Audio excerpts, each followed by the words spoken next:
Tarsar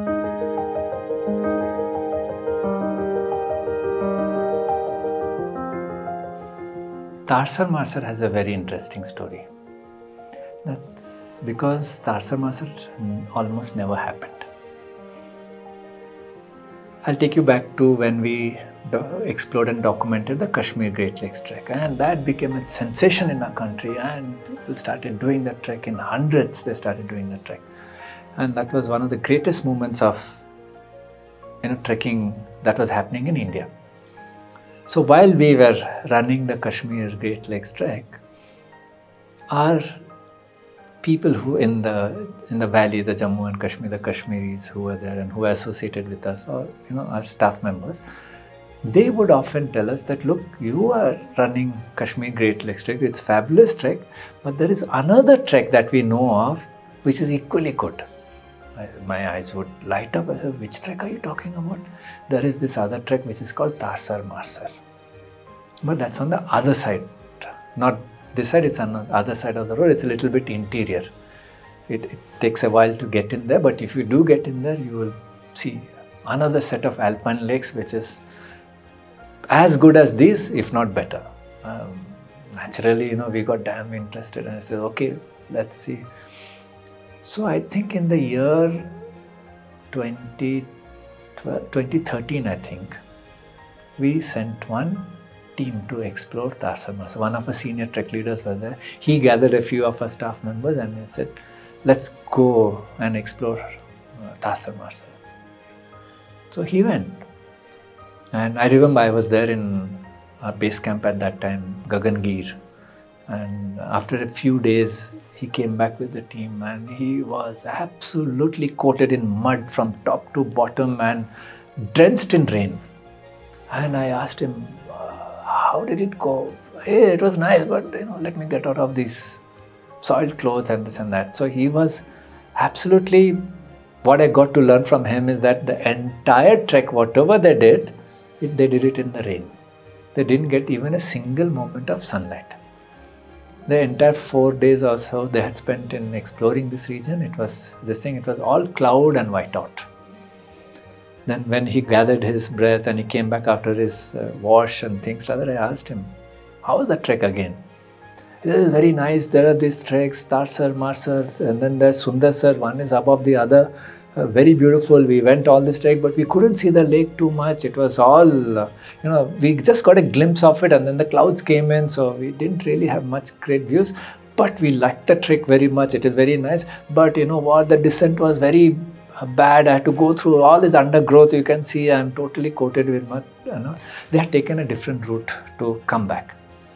So he was more talking about his descent, which he had to struggle a lot, and less about the trek. And I kept probing him. So how was the trek? Is it very beautiful? Yeah, it's very beautiful. But a lot of cloud came in. We couldn't see much. So that's what he was saying. But he said, I said, should we do it? I asked him, and he said, yes, we can do it.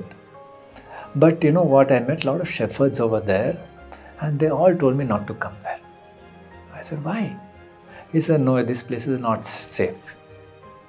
We must not go there. Even a couple of years ago, one foreigner was kidnapped there, and he was never found.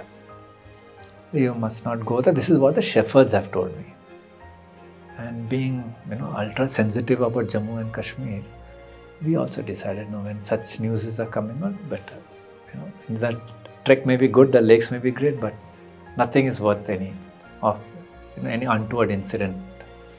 So we left it. So the next year again we went back to do the Kashmir Great Lakes Trek. As usual, it was going on great and we were having a great time. And our staff again started talking, last year you all went, but you know what, it's actually good, you must do it and all that kind of a thing. So another year went by. Next year again when we came, again the same stories. 2015 now we are talking about.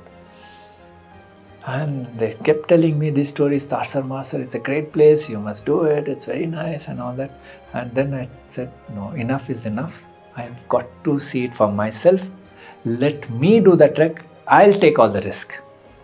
So along with Sandhya, my co-founder, and Manishji, a senior operations manager at that time, the three of us decided to explore the Tarsar Marsar trek in the year 2015. And we landed up at Adu, the start village of the trek. And we knew a few contacts, some horsemen over there. And we told them, come along with us. Have you done the trek? We asked the horseman. He said, what are you saying? I was born here. I take my sheep and everything over here. He was a Gujjar. That I do everything. My whole life has been here. So yeah, I know this place like the back of my hand. I said, then you're the best person. Let's go. And that's how we started doing the trek. That's the three of us along with a few others, the locals over there. And we explored this region, the Tarsar Marsar. And we went we went to the lake of Tarsar. I want to tell you, I thought I had seen Great Lakes in Jammu and Kashmir, and then I saw Tarsar.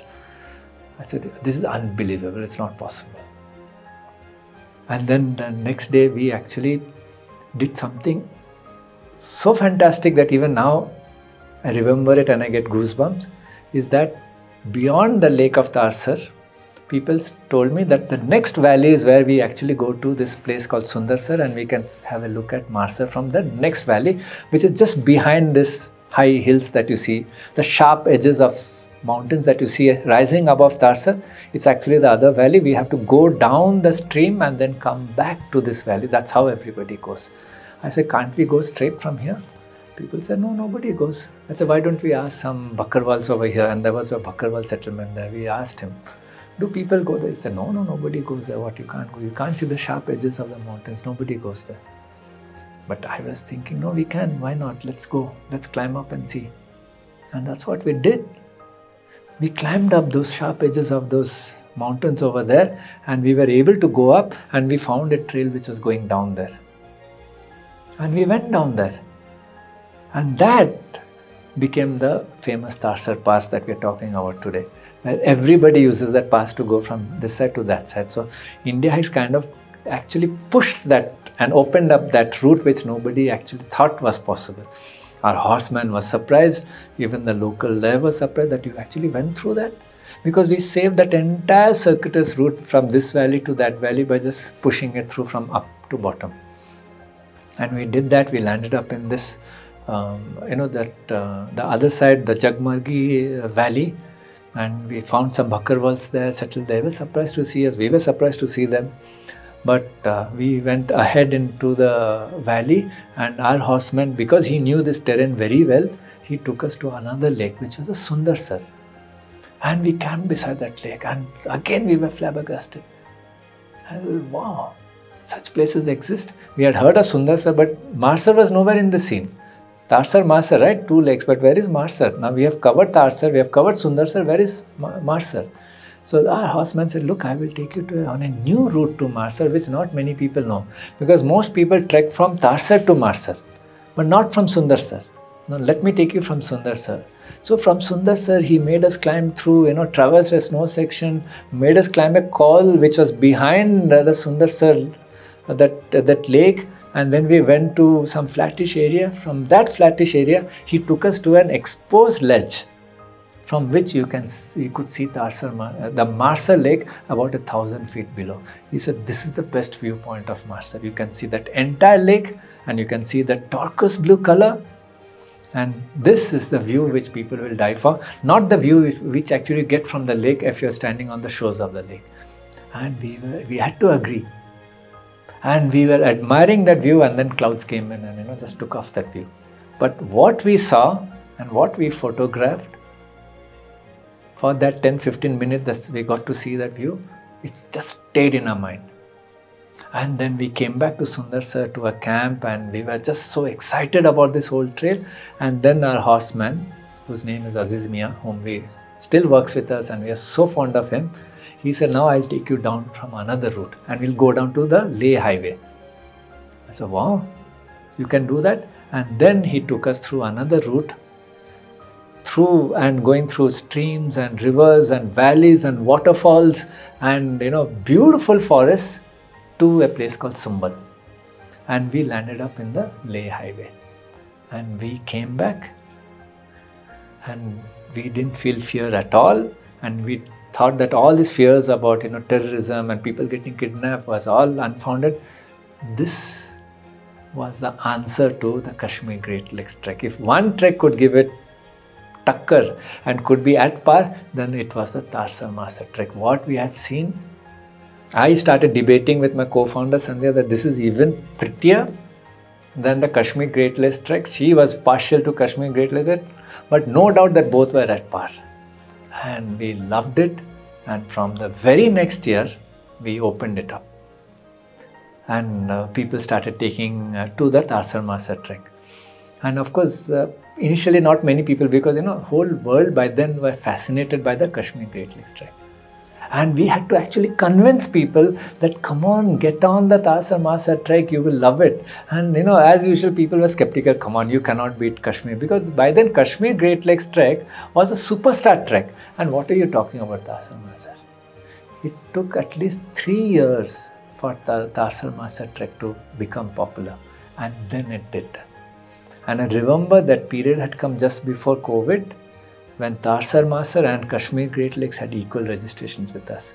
And that was one of the most happiest moments of my life, that here was a trek which actually lived up to its promise and could give the Kashmir Great Lakes trek a run for its money. And today, Tarsar Marsar is history. People just earn to do the trek, and people love the trek so much. It's one of people's most favorite trek. But there was a time when we had to push people to do the trek. And there was a time when there was a fear that you can't do this exploration. So Indiahikes' contribution to the Tarsar Marsar trek is that even though this trek existed in Jammu and Kashmir, we actually had to document it, bring it out, and push people to do this trek. And today it has become an equal partner with Kashmir Great Lakes trek in popularity. And that's the story of Tarsar Marsar. I'm adding this bit a little later, this video. I'm just wanted to add a thought to the Tarsar Marsar trek. In fact, the contribution of Indiahikes to the Tarsar Marsar trek. What Indiahikes did was actually two things. One is it defined the route to the Tarsar Marsar trek, which not many people give credit for. One, as you know, we did the Tarsar Pass, but we also defined the route on how you actually go about this trek. That is, Tarsar first, Sundarsar next, and then go and see Marsar and return on the same trail. Earlier, the route to Tarsar was, you always go to Tarsar first and then go to Marsar by going all the way around the ridge of Tarsar and then slipping behind to Marsar, and then climb up to Sundarsar. Indiahikes changed this entire route to what we are doing this thing. So this is a huge contribution of Indiahikes to this eventual route that is being followed, and now more or less everyone follows this route. So Indiahikes' contribution is not only to bring out Tarsar Marsar to the world, but also in defining this route.